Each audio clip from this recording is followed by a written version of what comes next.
Taste the Daily.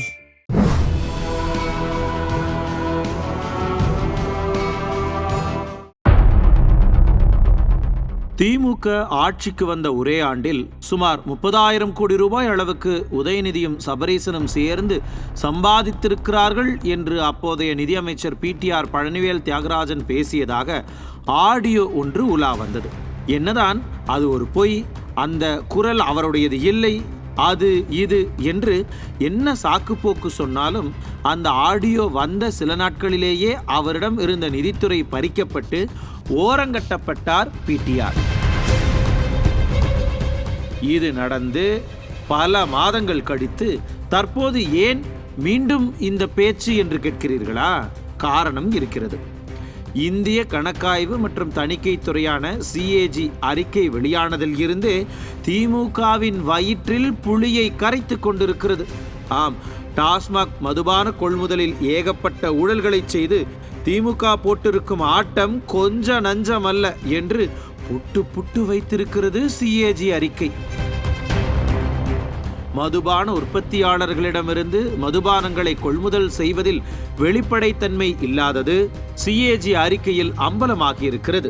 இதன் காரணமாக குறிப்பிட்ட ஒரு சில உற்பத்தியாளர்கள் அதிகமாக பயனடைந்திருக்கிறார்கள்.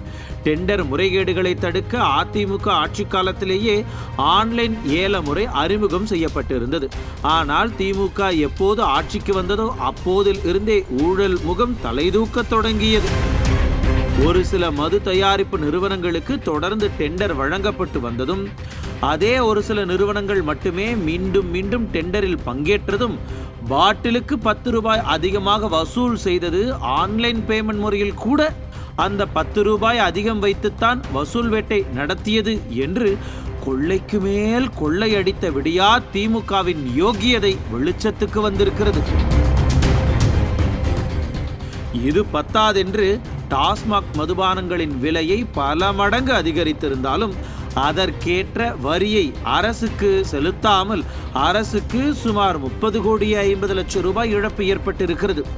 இப்போது புரிகிறதா ஏன் பிடிஆரின் ஆடியோ இங்கு மீண்டும் தற்போது பேசுபொருளானது என்று?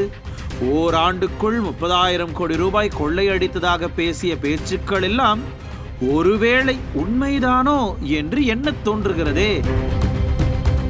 ஆக CAG அறிக்கையால் 2G முறைகேடு வழக்கு அம்பலமாகி திமுக இன்னமும் அதிலிருந்து மீள முடியாமல் தவித்துக் கொண்டிருக்கிறது.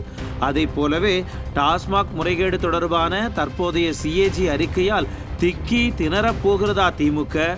பிடிஆர் சொன்ன 30,000 கோடி ரூபாய் ஊழல் குற்றச்சாட்டு உண்மையாகி போனதா? திமுகவுக்கு தலைவலியாக போகிறதா CAG அறிக்கை என்பதையெல்லாம் பொறுத்திருந்துதான் பார்க்க வேண்டும். நியூஸ் J செய்திகளுக்காக இணையாசிரியர் மனோஜ்குமார் கோபாலன்.